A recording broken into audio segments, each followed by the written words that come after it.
بسم اللہ الرحمن الرحیم بسم اللہ الرحمن الرحیم الاکتحال موضوع ہمارا چل رہا ہے کہ حالت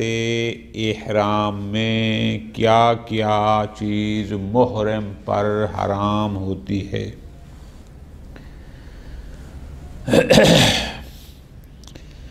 جو چیزیں پہلے دن گزارش کی تھی کہ کچھ چیزیں ہیں جو مرد عورت دونوں پر حرام ہیں، کچھ فقط مرد پر حرام ہیں، کچھ فقط عورت پر حرام ہیں۔ یہاں شروع فرمائے ہوئے ہیں انہوں نے جو مشترکات ہیں کہ جو مرد ہو یا عورت دونوں کے لیے جو چیزیں حرام ہیں، ان میں سے ایک چیز ہے الاکتحال، یعنی سرما لگانا۔ اس سرما میں بحث ہے، پوری توجہ۔ آیت اللہ ایروانی نے جو فرمایا، انہوں نے کہا لا یجوز الاکتحال بالکحل الاسود للزینہ۔ توجہ فرمانا، یعنی کحل کے ساتھ دو قیدیں لگا دیں کہ وہ سرما سیاہ ہو اور لگایا بھی زینت کے لیے جائے، لا یجوز، یہ حرام ہے، یہ درست نہیں ہے حالت احرام میں۔ ہاں اگر مجبوری ہے، ضروری ہے تو پھر اور بات ہے۔ خوب اس پر بات ہوگی، کیونکہ سرمے کے بارے میں توجہ فرمانا، بعض روایات میں ہے کہ الکحل خود سرما، اب اس میں وہ سیاہ ہو، وہ کسی اور رنگ کا ہو، وہ خوشبودار ہو، خوشبودار نہ ہو، زینت کے لیے ہو نہ ہو، کوئی ذکر نہیں ہے۔ بعض میں ہے کہ نہیں ایسا سرما جس میں خوشبو ہو، بعض میں ہے کہ زینت کے لیے ہو تو جائز نہیں ہے، بغیر زینت کے ہو تو جائز ہے، آخری انشاءاللہ بھی روایات کو پڑھتے ہیں۔ الاکتحال یعنی محرم شخص پر حالت احرام میں جو چیزیں حرام ہیں ان میں سے ایک ہے الاکتحال، یعنی سرما لگانا۔ ٹھیک ہو گئی؟ لا یجوز الاکتحال، جائز نہیں ہے سرما لگانا، بالکحل، ایسے سرما سے کہ الاسود جو سیاہ رنگ کا ہو، لزینت، اور وہ سرما لگائے بھی زینت کے لیے۔ ہاں وَيَجُوزُ لِضَرُورَةٍ، اگر کوئی مجبوری ہے، ضرورت ہے، پھر کوئی حد نہیں۔ ٹھیک۔ وَالْمُسْتَنَدُ فِي ذَلِكَ، دلیل فرماتے ہیں اما حرمت الاکتحال فی الجملہ فلا اشکال فیہ، فرماتے ہیں حالت احرام میں سرما ڈالنا، سرما لگانا یہ حرام ہے۔ کچھ صورتوں میں اس میں تو خیر کوئی دو رائے نہیں ہیں، فلا اشکال، اس میں کوئی اشکال نہیں۔ انما الاشکال فی حدودہا، جو بحث ہے وہ اس سرما کی حدود و قیود میں کہ کیسا سرما لگانا حرام ہے، کس غرض سے لگانا حرام ہے، اس میں بحث ہے۔ لیکن فی الجملہ ایک اجمالی طور پر کہ آیا کچھ صورتیں ہیں کہ جو حرام ہے، کچھ کی حرمت مسلم ہے، اس میں لا اشکال۔ ٹھیک ہو گیا؟ خوب آگے فرماتے ہیں فَإِنَّ النُّصُوصَ قَدْ اخْتَلَفَتْ فِي ذَلِكَ، اس سرما کے بارے میں روایات مختلف ہیں، روایات میں اختلاف پایا جاتا ہے۔ کیسے؟ فَبَعْضُهَا دَلَّ عَلَى الْحُرْمَةِ مُطْلَقًا، بعض روایات دلالت کرتی ہیں کہ حالت احرام میں سرما لگانا حرام ہے، مطلقہ، چاہے وہ خوشبو والا ہو، چاہے خوشبو والا نہ ہو، چاہے اسود ہو، چاہے نہ ہو، زینت کے لیے ہو نہ ہو، بس مطلقہ۔ وَبَعْضُهَا دَلَّ عَلَى الْحُرْمَةِ فِي خُصُوصِ الْأَسْوَدِ، بعض روایات حرمت پر دلالت کرتی ہیں لیکن فقط اس حرمہ پر کہ جو سیاہ رنگا ہو، اسود، ٹھیک۔ وَبَعْضُهَا دَلَّ عَلَى الْجَوَازِ اِذَا لَمْ يَكُنْ لِلزِّينَةِ،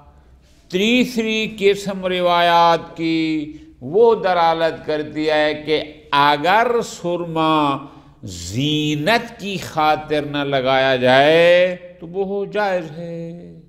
ٹھیک ہو گیا۔ وَبَعْضُهَا، اور بعض روایات دل علی الحرمہ اذا کان بالاسود وبقصد الزینہ، بعض روایات کہتی ہیں کہ سرما لگانا تب حرام ہے کہ اگر وہ اسود ہو، سیاہ رنگ کا، اور دوسرا سرما لگایا بھی زینت کے لیے جائے تو۔ اب ہمارے پاس 4 قسم کی روایات موجود ہیں۔ آیت اللہ ایروانی، خدا ان کو سلامت رکھے، انہوں نے ہر ایک کی ایک حدیث، جو ان کا انداز ہے، ایک حدیث نقل کی ہے۔ فرماتے ہیں مثال الاول، یعنی جو روایات کہتی ہیں کہ سرما لگانا حالت احرام میں مطلقاً حرام ہے، چاہے وہ زینت کے لیے ہو نہ ہو، اسود ہو نہ ہو وغیرہ، ان میں سے ایک روایت صحیح ہے حلبی، روایت کے مطابق وہ کہتا ہے سألت ابا عبداللہ علیہ السلام عن المرأۃ تقتحل وہی محرمہ، کہ ایک خاتون ہے جو سرما لگاتی ہے حالانکہ یہ حالت احرام میں ہے۔ قال، روایت کے مطابق امام نے فرمایا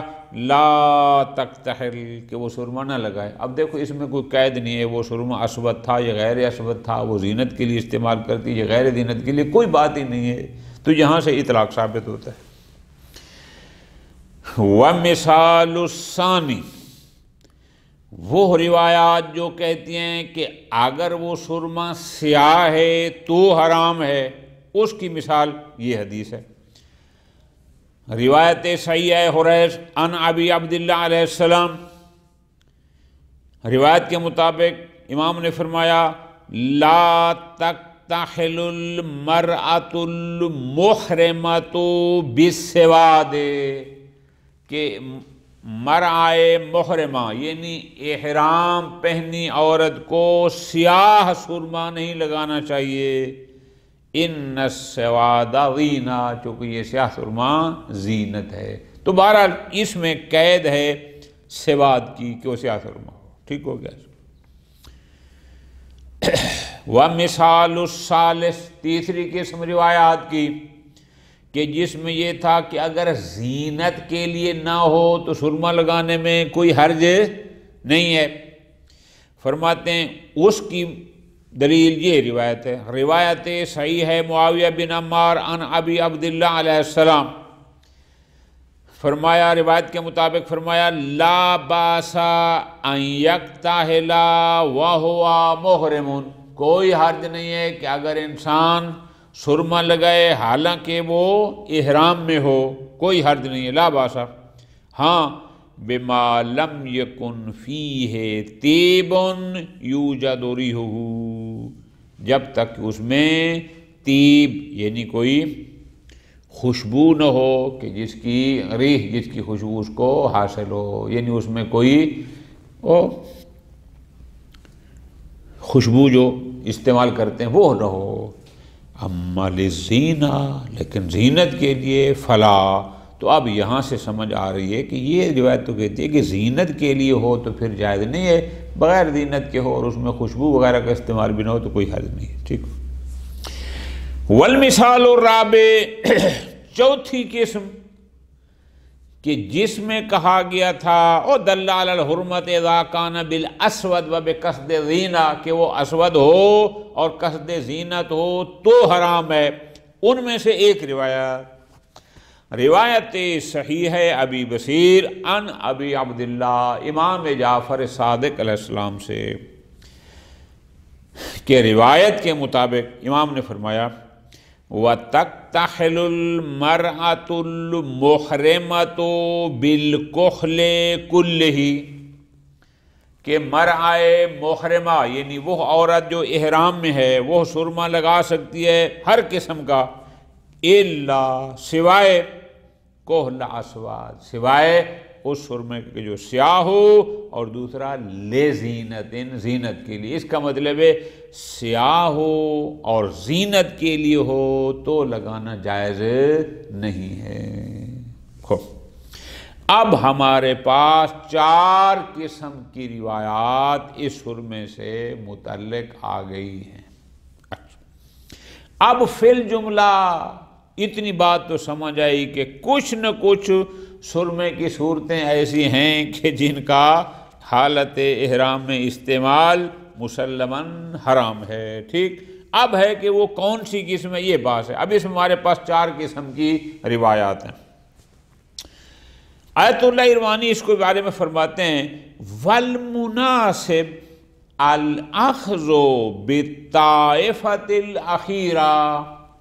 میری نظر میں جب ہم ان 4 روایات کو سامنے رکھتے ہیں تو مناسب یہ ہے کہ ہم چوتھی قسم کی روایت کو لیں جس میں اسود اور زینت دونوں کی بات ہے کیوں لِأَنَّهَا أَخَصُّ مِنَ الْجَمِيعِ چونکہ یہ پہلی تینوں اقسام کی نسبت خاص ہے اب دیکھو نا پہلی میں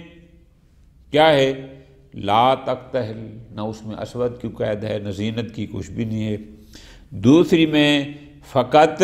سواد کی بات ہے تیسری میں فقط زینت کی بات ہے چوتھی قسم وہ ہے کہ جس میں اسود کا ذکر بھی ہے زینت کا ذکر بھی ہے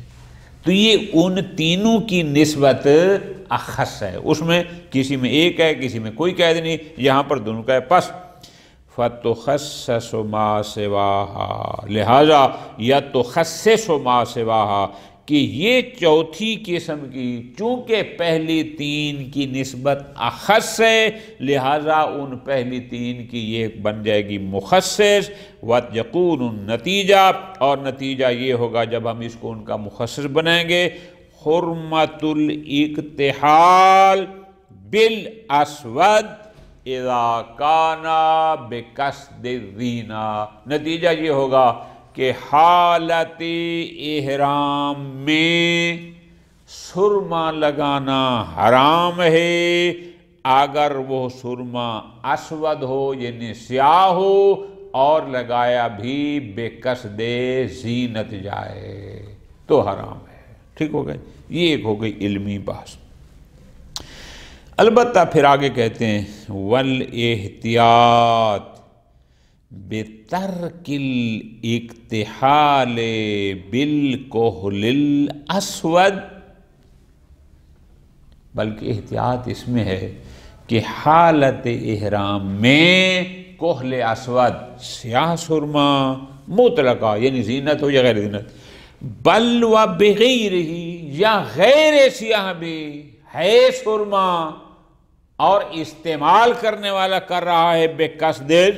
زینہ احتیاط یہ ہے کہ اقتحال کو ترک کرنا امر لازم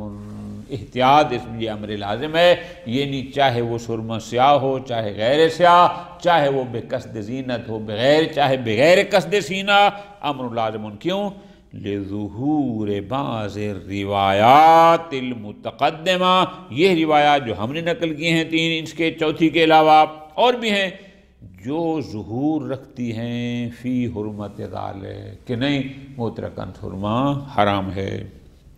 خوب وَإِنِ اقْتَضَتِ الصَّنَاعَةُ وَالتَّخْصِيصُ یہ اور بات ہے کہ اگر ہم بحث الفاظ میں جائیں عموم و خصوص میں جائیں تو وہ تقاضا یہی کرتی ہے کہ یہاں پر تخصیص ہو لیکن احتیاط اس میں ہے کہ کسی قسم کا سرما کسی بھی کثر سے استعمال نہ کیا جائے ختم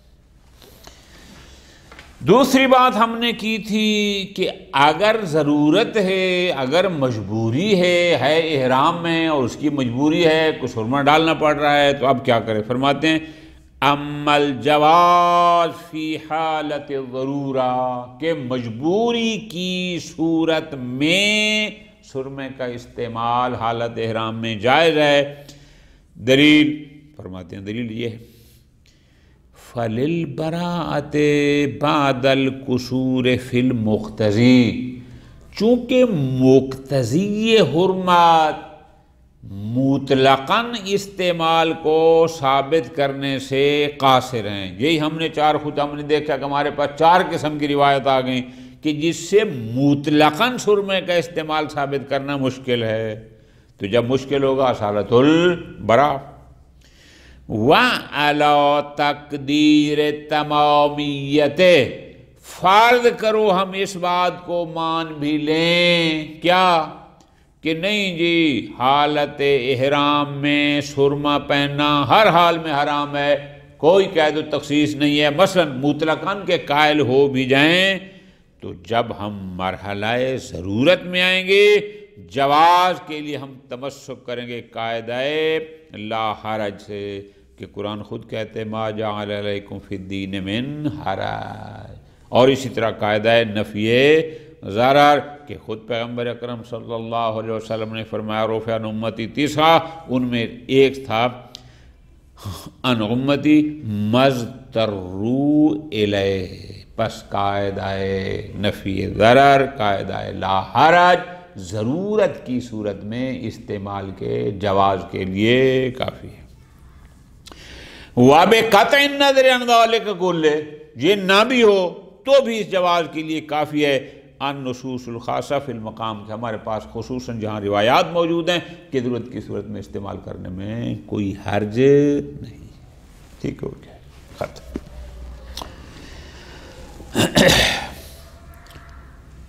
محرمات احرام میں سے ایک اور چیز کہ جو حالت احرام میں محرم پر حرام ہے وہ ہے اخراج الدم، یعنی خون نکالنا۔ اخراج ہوتا ہے نکالنا، خروج ہوتا ہے نکلنا، خود بخود نکل جائے اس کی بات نہیں ہے، اخراج کہ خود محرم حاجی صاحب یا جو عمرہ کر رہا ہے وہ جو احرام والا ہے۔ فرماتے ہیں لا یجوز للمحرم اخراج الدم، جو بندہ احرام میں ہے، اب احرام عمرے کا ہے یا حج کا ہے اس سے فرق نہیں پڑتا، جو احرام میں ہے محرم کے لیے خون نکالنا جائز نہیں ہے، ہاں الا لضرورت، مجبوری ہے تو پھر بات ہی ختم ہو گئی، وہ علیحدہ چیز ہے۔ او بسبب السواک، یا وہ مسواک کر رہا تھا اور تھوڑا سا خوندان سے نکل آیا، پھر بھی کوئی حرج نہیں۔ دلیل موجود ہے اما حرمت اخراج الدم فی الجملہ، کہ حالت احرام میں خون نکالنا حرام ہے فی الجملہ، یعنی کچھ صورتیں ہیں کہ مسلماً اس صورت میں خون کا نکالنا جائز نہیں ہے بطور اجمال۔ فلصحیحۃ معاویہ بن عمار کہتے سألت ابا عبداللہ علیہ السلام، کہتے میں نے سوال کیا امام جعفر صادق علیہ السلام سے عن المحرم، محرم شخص کے بارے میں، کہ کیف یحک رأسہ، حق کا یہ حق ہوتا ہے خارج کرنا، یوں کر کے، یعنی کہ ایک شخص اپنے سر کو کس طرح وہ خارج کرے، یا کھجلی ہو رہی ہے تو کیا کیسے کرے؟ قال فرمایا بے اظافیرہ، اپنے ناخن کے ساتھ، لیکن دو قیدیں ہیں، ما لم ید میں، بشرطے کہ اس سے ادماء یعنی خون نہ نکلے، ایک، او یقتا، یہ یقتا کا بھی اسی لم پر عطف ہے، یعنی او لم یقتا اشار، کہ اسی ناخن کے ذریعے بشرطے کہ اس سے بال نہ گریں، یہ کہہ دے۔ بس واضح ہو گیا کہ امام کا فرمانا کہ آپ نے ناخن کے ذریعے اپنے سر کی کھجلی کر سکتا ہے، خارج کر سکتا ہے، بشرطے کہ خون نہ نکلے، تو یہ دلیل ہے کہ حالت احرام میں خون نکالنا جائز نہیں۔ عمل جوال ضرورہ، جناب اگر مجبوری ہو تو جائز ہے۔ وجہ فرماتے وجہ وہی ہے، کون سی؟ رفع عن امتی مست قاعدہ نفی لا ضرر، قاعدہ لا حرج، اس میں کوئی دو رائے نہیں ہے۔ ٹھیک ہو گیا۔ خوب، اگلی بات ہم نے یہ کی تھی کہ اگر ایک شخص مسواک کا استعمال کر رہا ہے اور مسواک کے استعمال میں اگر خون نکل آئے تو وہ بھی حرمت سے مستثنا ہے، کوئی حرج نہیں ہے۔ دلیل ہے جناب، دلیل یہ ہے لصحیحۃ معاویہ عن ابی عبداللہ، معاویہ بن عمار کی روایت ہے امام جعفر صادق علیہ الصلوۃ والسلام سے، کہتے قلت المحرم یستاق، کہ یا حضرت کیا محرم یعنی جو بندہ احرام پہنے کیا وہ مسواک کر سکتا ہے؟ قال نعم، معصوم نے فرمایا ہاں۔ پھر راوی کہتے میں نے دوسرا عرض کیا فَإِنْ أَدْمَا يَسْتَاقَ، کہ اگر وہ خون نکل ہے وہ مسواک کر سکتے ہیں، مسواک نکلتے تھوڑا سا دانتوں سے خون آتا ہے؟ قال، فرمایا ہاں، کیوں؟ ہوا من السنہ، چونکہ مسواک کرنا سنت ہے اور سنت پر عمل کر رہا ہے، اور اس سنت پر عمل کر دو کہ تھوڑا سا خون نکلا ہے تو کوئی حرج نہیں ہے۔ یہ ہمارے پاس دلیل ہے کہ ضرورت کی صورت میں اگر خون نکالا جائے حالت احرام میں تو بھی کوئی حرج نہیں، اگر مسواک کرتے ہوئے تھوڑا سا خون داندوں سے نکل آئے اور ہے حالت احرام میں تو بھی کوئی حرج نہیں۔ اگلی چیز فرماتے ہیں وہ تیسری وہ ہے کہ حالت احرام میں فسوق، قرآن کی آیت بھی ہے فلا رفث ولا فسوق، فسوق گناہ معصیت، لیکن یہاں پر کچھ خاص گناہ مراد ہیں، خاص چیزیں مراد ہیں۔ خوب، فسوق حرام ہے۔ فسوق کیا ہے؟ الکذب، جھوٹ بولنا، تو ویسے بھی حرام ہے، اس میں حرام مؤکد ہو جائے گا۔ السب، گالم گلوچ کرنا، والمفاخرہ، اپنی تعریف خود کرنا، اپنے بارے میں وہ کچھ کہنا کہ جس سے یہ ثابت کرنا ہو کہ یہ ساری فضیلتیں میرے پاس ہیں، ان کے پاس کچھ بھی نہیں۔ اب یہ بحث ہے کہ کذب سے مراد آیا ہر کذب ہے یا کذب علی اللہ و علی رسول مراد ہے؟ اسی طرح سب اور اسی طرح مفاخرہ۔ بہترین حدیثیں، تھوڑی سی توجہ کریں گے لطف آئے گا۔ فرماتے ہیں الفسوق، محرم شخص پر ایک اور چیز جو حرام ہے، تقریباً شاید یہ ساتویں بن جائے، وہ ہے فسوق۔ یحرم الفسوق حالت الاحرام، وہ تو ویسے بھی حرام ہے لیکن حالت احرام میں یہ حرام ہے بے شک ناکا، یعنی حرمت مؤکد۔ فسوق سے مراد کیا ہے؟ ہوا کا مرجع الفسوق۔ فسوق سے مراد کیا ہے؟ تین چیزیں بیان فرما رہے ہیں، هو الکذب، جھوٹ، والسب، گالم گلوچ کرنا، والمفاخرہ، اپنی تعریفیں کرنا۔ آگے بتاتے ہیں والمفاراد من المفاخرۃ، یہاں مفاخرہ سے کیا مراد ہے کہ جو حالت احرام میں حرام میں مراد ہے مستلزم نفی فضیلت عن الآخرین، یعنی ایسی بات اپنے بارے میں کرنا کہ جس سے دوسروں کی فضیلت کی نفی ہوتی ہو کہ یہ چیز ان میں ہے ہی نہیں، اس انداز میں تعریف کرے کہ دوسروں کی فضیلت کی نفی ہو۔ تو والمستند فی ذلک دلیل ہے۔ اب شروع کرتے ہیں، فرماتے ہیں اما حرمت الفسوق، پہلا کہ فسوق کا حرام ہونا حالت احرام میں فی الجملہ، بعض صورتیں اس کی حرام ہیں، اس میں کوئی شک و شبہ نہیں ہے۔ کیوں؟ اس لیے کہ قرآن مجید کی آیت واضح موجود ہے۔ فَمَن لَا إِشْكَالَ فِيهَا، قرآن کہتے ہیں الحج اشہر معلومات فمن فرض فیہن الحج فلا رفث ولا فسوق ولا جدال فی الحج۔ فسوق کو باقاعدہ قرآن مجید میں اس کا ذکر آیا ہے۔ ٹھیک، خوب، اصل فسوق حرام ہے، اس میں بحث نہیں ہے، بحث ہے کہ فسوق سے مراد کیا ہے۔ یہ ہمارا موضوع ہے اور اسی پر انشاءاللہ آج کا درس مکمل کریں گے۔ فرماتے ہیں وَقَدْ فُسِّرَ الْفُسُوقُ فِي صَحِيحَةِ مُعَاوِيَةَ بْنِ عَمَّارٍ، فسوق کی ایک تفسیر روایت صحیح ہے معاویہ بن عمار میں ہوئی۔ وہ روایت یہ کہتی ہے کہ قال ابو عبداللہ علیہ السلام، امام جعفر صادق علیہ السلام نے فرمایا اذا احرمتا، جب تو احرام باندھ لے، فعلیک بتقوی اللہ، تقوی الہی کو لازم پکڑو، فإن اللہ یقول فمن فرض فیہن الحج فلا رفث ولا فسوق ولا جدال فی الحج، اور آگے ہے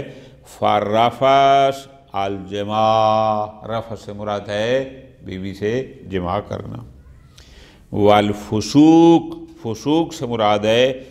الکذب والسباب، جھوٹ بولنا، گالم گلوچ کرنا، والجدال، اور جدال سے مراد ہے قول الرجل، کہ کوئی شخص یہ کہے لا واللہ یا بلا واللہ، یعنی نفی کی قسم یا اس بات قسم، ٹھیک،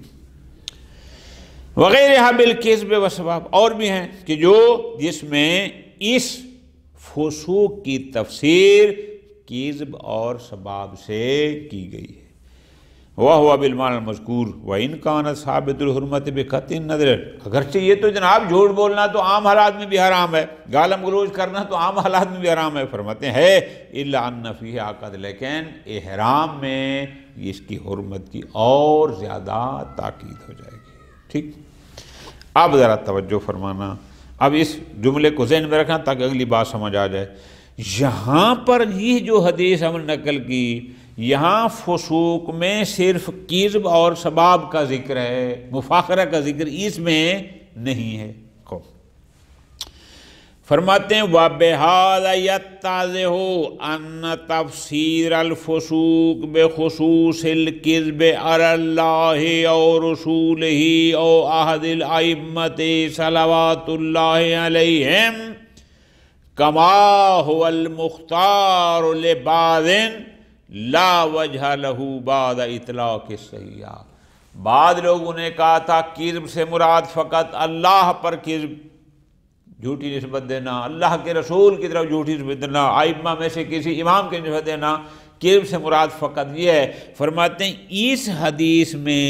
کوئی ایسا جہاں فسوق الکذب کوئی قید نہیں ہے کہ وہ کذب علی اللہ ہے، علی الرسول ہے یا عام بندوں پر ہے، مطلق کذب، تو پس ہم اس روایت کے اطلاق کو سامنے رکھتے ہیں اور کہتے ہیں کذب سے مراد مطلق کذب ہے، فقط کذب علی اللہ یا کذب علی الرسول کی بات نہیں ہے، ٹھیک ہو گیا۔ وَأَمَّا تَفْسِيرُهُ بِالْمُفَاخَرَةِ أَيْضًا، کہ فسوق کی تفسیر مفاخرہ سے بھی کرنا، کیا کہ فسوق سے مراد دو چیزیں نہ ہوں، فقط کذب اور سباب نہ ہو، بلکہ فسوق سے مراد مفاخرہ ہو، یہ کہاں سے آیا؟ اس کی دلیل کیا ہے؟ چونکہ ہم نے اوپر کہا ہے نا هو الکذب والسب والمفاخرہ، کذب اور سب تو اس حدیث میں آ گیا، حدیث صحیح ہے معاویہ میں، لیکن مفاخرہ کا ذکر نہیں آیا، تو یہ مفاخرہ کہاں سے آیا کہ فسوق سے مراد مفاخرہ بھی ہے؟ فرماتے ہیں فَلِصَحِيحَةِ علی بن جعفر، روایت صحیح ہے علی بن جعفر ہے، وہ فرماتے ہیں سألت اخی، میں نے اپنے بھائی امام موسیٰ کاظم علیہ السلام سے سوال کیا، کس کے بارے میں؟ کہ یہ جو قرآن میں ذکر آیا رفث، فسوق اور جدال کا، انی رفث والفسوق والجدال ما ہوا، یہ کیا ہے؟ وما علی فعلہ، اور اگر کوئی ان کو انجام دیتا ہے تو اس پر کیا ہے؟ فقال، امام نے یہ تفسیر بیان فرمائی، وہ کیا ہے؟ فقال، فرمایا الرفث، رفث سے مراد ہے جماع النساء، اور اسے جمع کرنا، والفسوق، اور فسوق سے مراد ہے الکذب والمفاخرہ، کذب اور مفاخرہ، اب یہاں پر دیکھو سب کا ذکر نہیں ہے، ٹھیک ہو گیا۔ اچھا، والجدال، اور جدال سے مراد کیا ہے؟ قول الرجل، کوئی شخص احرام میں کہے لا واللہ یا بلا واللہ، یعنی اللہ کے نام کی شریک قسم اٹھائے اس بعد نبی میں۔ خوب، اس کی بات انشاءاللہ جدال کی ہم اگلے درس میں پڑھیں گے۔ اب ہمارے پاس پوری توجہ میری جان، ایک روایت ہے وہ بھی صحیح ہے علی ابن جعفر جس میں کذب اور مفاخرہ کا ذکر ہے، ایک روایت ہے معاویہ بن عمار کی وہ بھی صحیح ہے جس میں فسوق کی تفسیر میں کذب اور سب کا ذکر ہے، مفاخرہ کا ذکر نہیں ہے۔ وقد یقال کما فی الحدائق الناظرہ، صاحب حدائق الناظرہ کی طرح کچھ لوگوں نے کہا کہ ان صحیحۃ المذکورہ تتعارض مع سابق اتحاف فی معاد الکذب، کہ اس روایت کا روایت علی ابن جعفر کا تعارض ہے روایت معاویہ بن عمار کے ساتھ کذب کے علاوہ۔ کیوں؟ اس روایت میں بھی کذب ہے، اس میں بھی کذب ہے، وہاں تو بات ختم، لیکن تعارض یہ ہے کہ وہ کذب کے ساتھ سب کی بات کر رہی ہے، یہ کذب کے ساتھ مفاخرہ کی بات کر رہی ہے، ٹھیک، لہذا تعارض ہے۔ وبعد التساقط، وہ جو قانون ہے اصول الفقہ میں کہ اذا تعارض تساقط یؤخذ بالمتفق علیہ منہما، تو اگر اذا تعارض تساقط آئے گا تو پھر ان میں سے جو متفق علیہ ہے فقط اسی کو لے لیں گے، وَيُطْرَحُ الْمُخْتَلَفُ فِيهِ مِنْ كُلِّ مِنَ الْجَانِبَيْنِ، لہذا نتیجہ یہ ہوگا ان دو روایات کی روشنی میں کہ صرف کذب کی حرمت کو لے لیں گے، مفاخرہ کو نہیں لیں گے چونکہ دوسری روایت سب کا کہہ رہی ہے، سب کو نہیں لیں گے چونکہ دوسری یہ روایت مفاخرہ کا ذکر کر رہی ہے، تو اس وجہ سے فقط متفق علیہ فقط کذب ہے۔ بعض لوگوں نے یہ کہا، لیکن آیت اللہ فرماتے ہیں وفی، نہ ایسا نہیں ہے۔ کیوں؟ یہاں ایسا نہیں ہے کہ اگر اس روایت میں سب کا ذکر اس میں مفاخرہ کا تو ہم کہیں کہ اذا تعارض تساقط، لہذا دونوں کو چھوڑ دیں اور فقط متفق علیہ کو لیں۔ فرماتے ہیں ان المناسب الحکم بحرمت المفاخرت والسباب ایضا، بھائی دو روایتیں ہیں، دونوں سنداً صحیح ہیں، تو نہ یہ کہ مفاخرہ اور سب کو ہم ترک کر دیں کہ یہ حرام نہیں ہے، بلکہ آپ یہ کہیں کہ کذب کے ساتھ ساتھ یہ دونوں بھی حرام ہیں،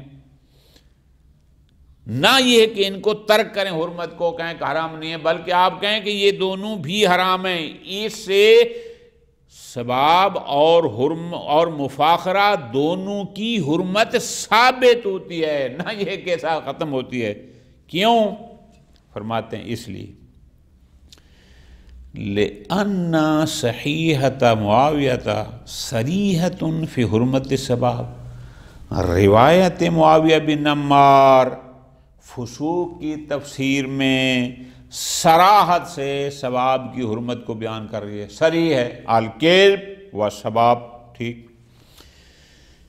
وَظَاهِرَةٌ بِإِطْلَاقِ مَفْهُومِهَا فِي نَفْيِ حُرْمَةِ الْمُفَاخِرَةِ، یعنی صراحت، الفاظ پہ غور کرنا، روایت معاویہ بن عمار